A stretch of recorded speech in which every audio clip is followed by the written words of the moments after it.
नमस्कार दोस्तों। आज मैं आप सबको एक बहुत प्रचलित प्रदोष व्रत कथा सुनाने जा रही हूँ।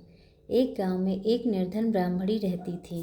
उसके साथ उसका एक पुत्र भी रहता था। भरण पोषण के लिए दोनों प्रतिदिन भीख मांगते और उन्हें जो भी मिलता उससे अपनी भूख शांत करते थे। ब्राह्मणी कई वर्षों से प्रदोष व्रत का पालन करती आ रही थी। एक बार ब्राह्मणी का पुत्र त्रयोदशी तिथि पर गंगा स्नान के लिए निकला। स्नान करके जब वह अपने घर की ओर आ रहा था, तब रास्ते में उसे कुछ लुटेरे मिले और लुटेरों ने उसका सारा सामान छीन लिया और वहाँ से भाग गए। कुछ देर बाद वहाँ राज्य के कुछ सैनिक आ पहुँचे और उन्होंने ब्राह्मणी के पुत्र को लुटेरों में से एक समझकर राजा के सामने प्रस्तुत कर दिया।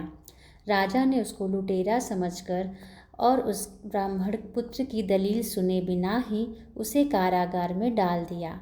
रात्र में राजा के सपने में भगवान शिव आए और राजा को ब्राह्मण के पुत्र को मुक्त करने का आदेश देकर अंतर्ध्यान हो गए।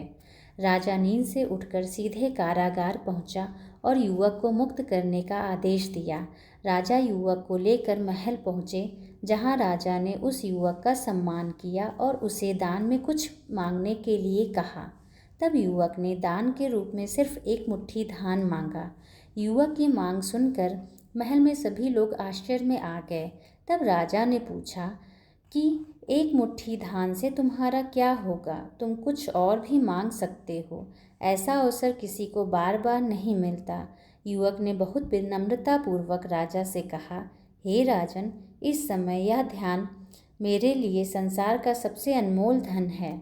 मैं इसे अपनी माता को दूंगा, जिससे वह इससे खीर बनाकर भगवान शिव को भोग लगाएंगी। उसके बाद हम इसे ग्रहण करके अपनी भूख शांत करेंगे। राजा युवक की बातों को सुनकर बहुत प्रसन्न हुआ। उन्होंने मंत्री को आदेश दिया कि ब्राह्मणी को दरबार में सम्मान के साथ लाया जाए। तब मंत्री ब्राह्मणी को लेकर दरबार पहुँचे।